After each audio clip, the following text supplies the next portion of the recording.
How old is this hotel? Great question. Let's look at the elevators.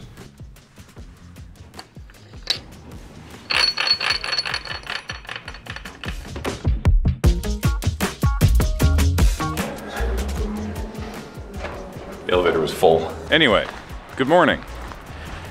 It is our last full day of the trip, and we are maximizing it with free stuff, we think.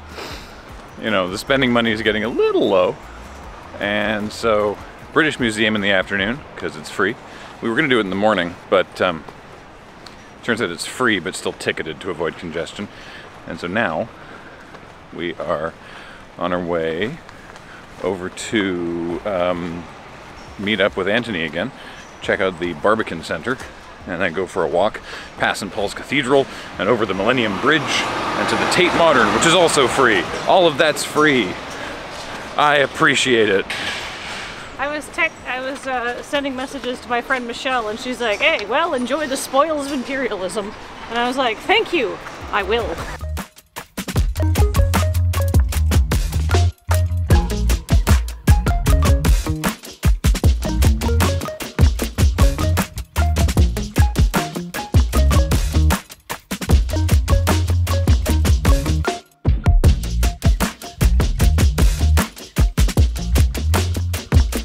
There's amazing graffiti and street art all over the place, but only Banksy's gets encased in plexiglass because, oh no, this is art. I bet if I were Banksy, that would annoy me. Surely the whole point of this is that it's ephemeral, but all right, that's very cool.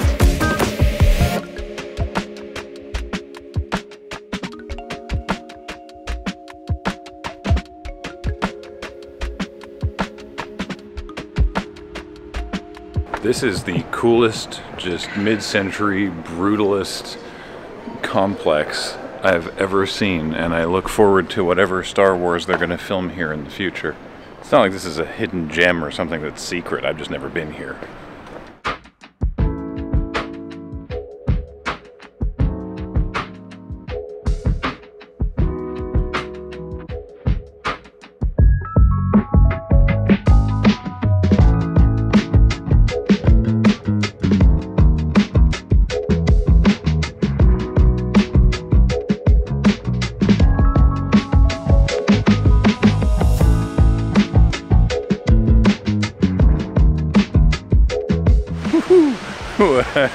I dodged that one. All the fountains just turned on, including where I was just standing.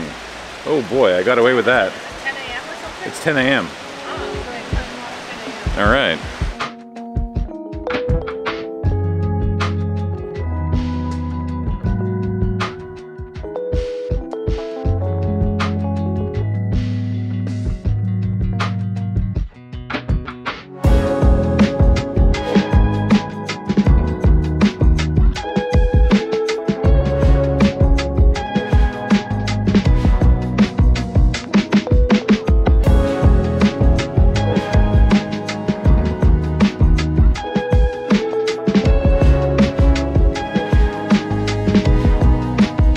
When we stepped inside the building, Kathleen immediately commented that it reminded her of SFU, Simon Fraser University, in Vancouver, and it's a similarly mid-century brutalist design of a university. And my joke about Star Wars was that they've filmed so many sci-fi TV series in and around SFU because it looks so cool and future and brutalist and whatnot. They've already filmed Andor here. Maybe that was in the back of my head somewhere. Kathleen correctly identified that. She heard me making the Star Wars joke and was like, haven't they filmed? Have they done that already? And they have.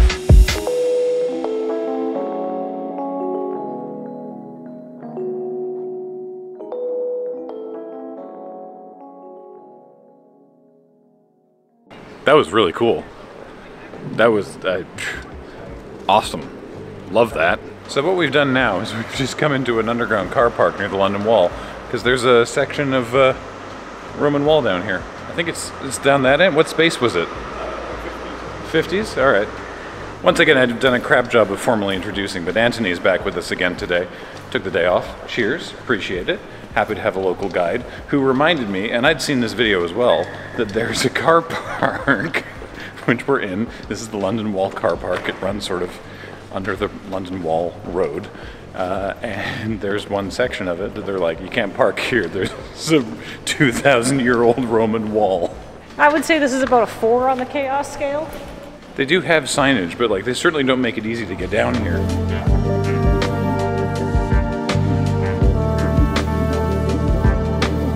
There's still a paper note up from 2019 saying the City of London Corporation will be starting a program of conservation works to the London City Wall at the London Wall car park, and no parking will be allowed within this parking bay from Monday, the 4th of March 2019.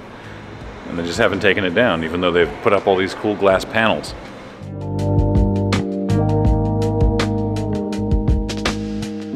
This must be a fairly common problem constructing around London. You dig too deep and then suddenly, whoops, it's Roman.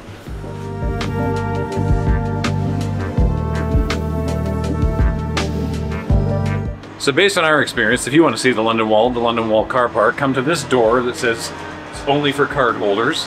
Ignore that because it's unlocked. Go through the unlit hallway and then you'll find yourself in the car park.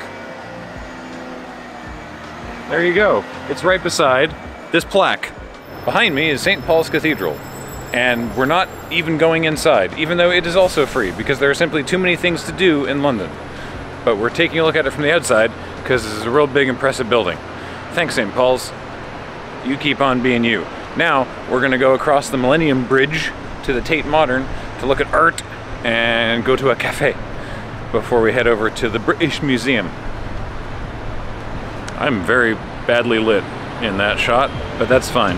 They've cordoned off the balls so they don't escape. Maybe now I'll be able to escape this island.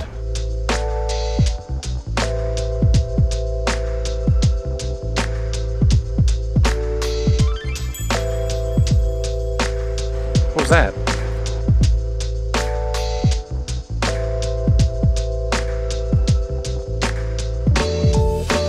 We've gone across the bridge and now we're into the Tate, which the sign says free and open to all, which they should be. When Kathleen and I came here 12 years ago, we paid quite a bit of money to get into the Victoria and Albert Museum of Design. Had a great time, it was wonderful, but now it's free. And the British Museum is free, and the Tate's free, and the other ones are free as well. And they should be free. When you said the Victoria and Albert Museum was free, my cheapness senses began to furiously tingle, saying I could go back to the Victoria and Albert Museum because we really enjoyed, honestly that was my favorite museum I think I went to in London was the Victoria and Albert. Sorry, all of the other things. But I don't know how much Penelope's going to be interested in like art and design. So, modern art and some old stuff. Sutton Hoo. You could do a whole week in London and do a different free museum every day. Which is good that all the museums are free, because let me tell you, it costs a fortune to eat and stay here.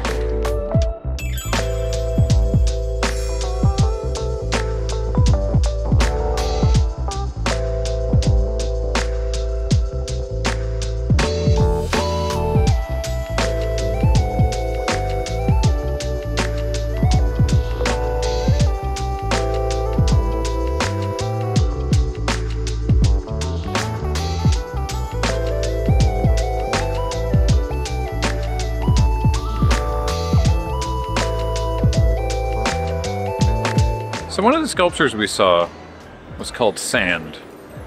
It's from 1966, and it says that it's installed by pouring 100 weight of sand onto the floor in a cone, and then you take 4 handfuls and let them run down the sides of it.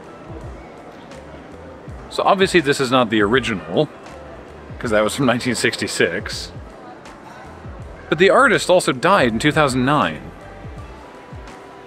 So the original artist was not responsible for installing this iteration of sand in the gallery. And I think that's an interesting discussion.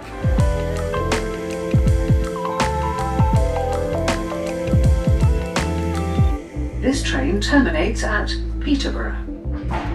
We will be calling at Farringdon, London St Pancras International, Finsbury Park, Stevenage, Hitchin, Halsey, Nicholsway.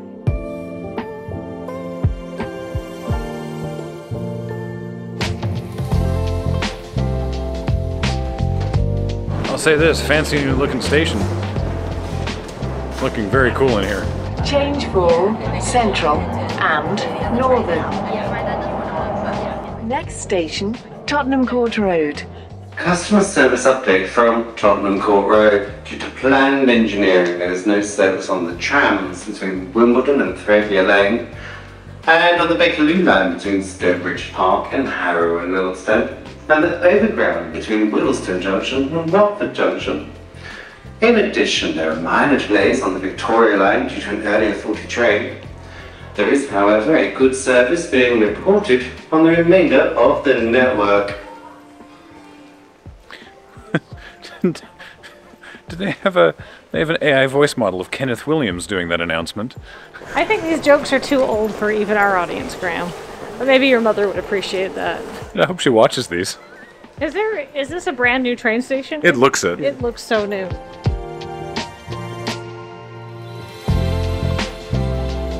The Elizabeth Line tube station's looking great.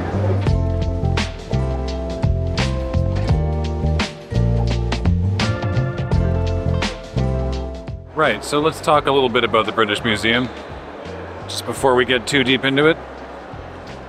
Much has been made recently, and not unreasonably so, about the collections that they have here and the acquisition of some of those collections. If they decided to give all the various things in their collections back to the places they came from, I wouldn't be especially bothered by that. But the museum's free and they're here now, and I can get here. I'm much more likely to be here than I am to the places that all the things may return to, so while they're here, I'm gonna go take a look at them.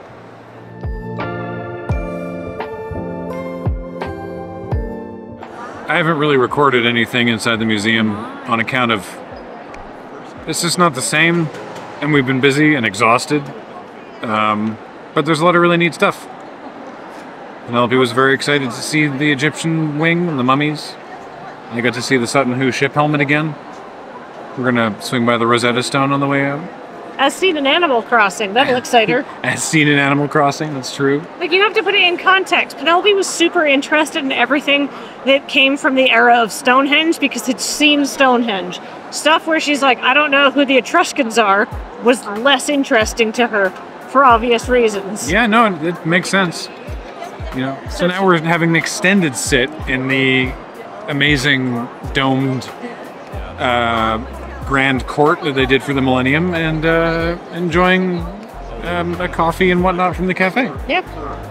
It's good to have a cafe. I have enjoyed having a cafe. Have a cafe. Turns out we can, in fact, have a cafe.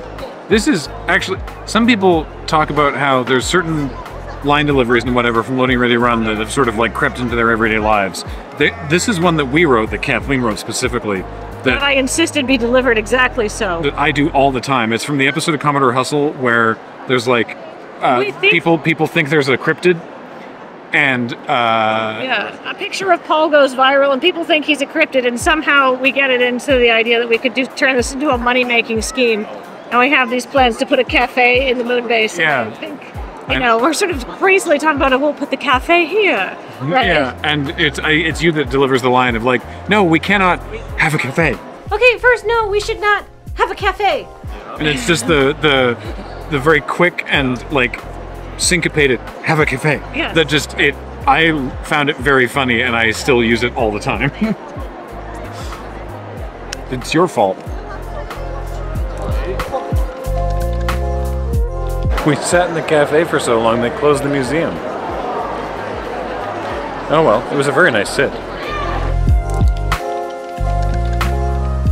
I know that people talk about how it's a weird anachronism now that the icon for saving your work on a computer is a floppy disk, but I find it extra hilarious that the official road sign for a speed camera or a red light camera in the UK is a like silver plate accordion style camera. It's so, those were out of date when this icon was created. It's very funny to me. After being somewhat unceremoniously booted out of the British Museum because it was closing time, not because we touched anything or licked anything. We went to a very fancy art store and then to a used bookstore to get Penelope something to read on the plane, and then we went to a park and sat in a cafe, and I filmed none of it because I've only got an hour left on this SD card, which is the third one I've bought during the trip. And I don't know, I'm over it. As long as we stick to landing, which I'm very certain I'm not going to be able to do, then it'll feel satisfying.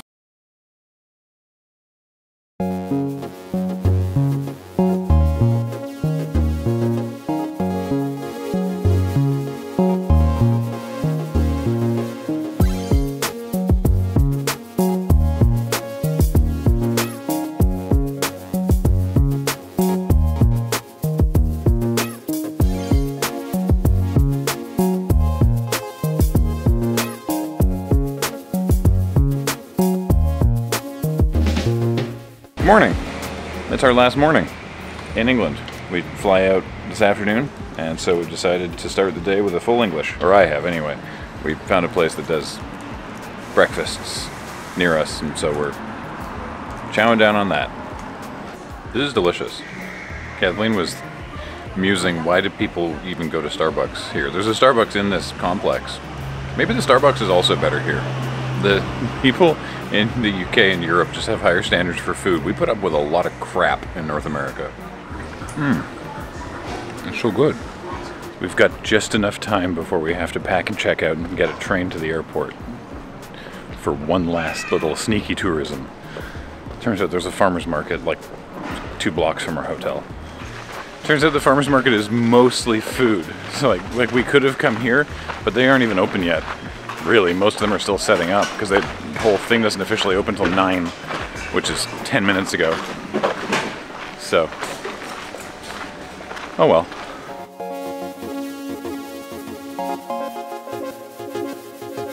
I thought now would be a fine time to use the France Rail dentifrice au croqueur, the little like freshy mint that they give you in the overnight kit. Oh, not good. I do not. Oh, it's not a freshy mint. It's like a little. Ugh. Why did I do this to myself? I have toothpaste. Our room at the Tavistock is not fancy, but it was not expensive, and I would recommend the Tavistock as a place to stay if you're looking for an inexpensive hotel that's very well located in the middle of London. There's one little room that's just the toilet, and then there's the actual, like, bathroom room. The water pressure in the shower will tear your skin right off, which is great, but be forewarned, the plug for the sink is this, which you just sort of put in, and it forms a seal, and then you have to like, twist it sideways to get the water to flow and get it back out again. We had it stick, and we couldn't get it undone. And the solution was, as you may have inferred from all of the pockmarks in it, that somebody from housekeeping came up here with a pointed stick and just went wham until it turned. So they obviously have, like they have a specific stick just for that. It's obviously something that happens a lot. It's not big. There's no air conditioning, so it might not be great in the like high summer, but it was fine when we were here. It's a very old-fashioned room, in as much as it's 3 single beds. So if a couple was here, you would each have your own single bed, which to me is, you know, how people used to travel in the golden age before men and women could touch in polite, secretive company. But it works out great. You know, everybody got their own bed. There is a television and a hairdryer, which I've never really thought of as amenity before, but, you know, the Chichester Inn has really caused me to reevaluate my hotelier standards. But yeah, I don't know. I liked it, and it was like a very good location for a very reasonable price, which is honestly, if I'm staying in a city and I intend to be out all day and just need a place to sleep and maybe a place to put my feet up for a couple hours in the afternoon, all I really care about. Yeah, the takeaway from this is that the Tavistock may seem sort of low on frills. This beats the absolute pants off the Travelodge in Chichester, which felt like anti-frill. I have literally seen, there's like a meme image that goes around of the prisons in Norway, and the rooms look more welcoming than the Chichester Travelodge. My only regret with the Chichester Travelodge is that we did not film it, so we could, you know, do this. But you know what? I'm nothing if not a keen searcher out of poorly rated online hotels. Maybe this is now a throw to a montage of images that we've prepared at a later time.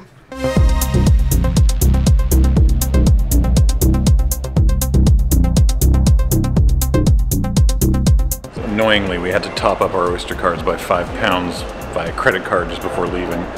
I think we can get that balance back though. The next station is Baker Street. Change for the Bakerloo, Jubilee and Metropolitan lines. Exit for Madame Tussauds. Mind the gap. So we could take the brand new Elizabeth line tubes out to Heathrow, but we ended up with an extra day on our Eurail pass, and there's a train that's free. So we're gonna do that. Turns out I got that backwards. The Eurail pass is not valid for the Heathrow Express, but it is valid for the Elizabeth line. So we're gonna take that. Just means we gotta walk to it.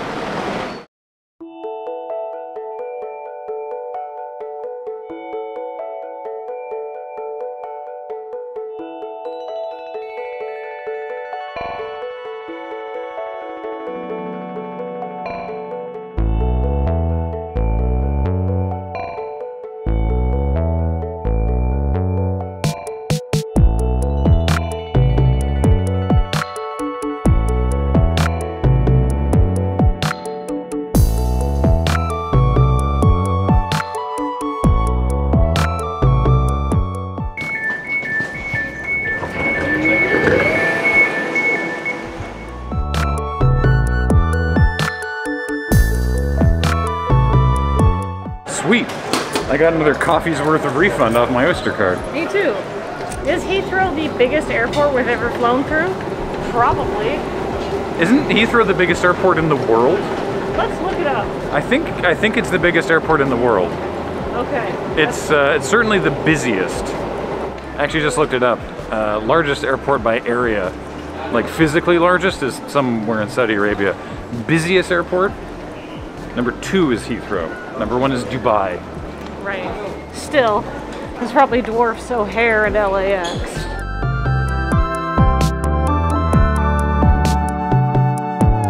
I mean, you're welcome, but I had no part in this decision.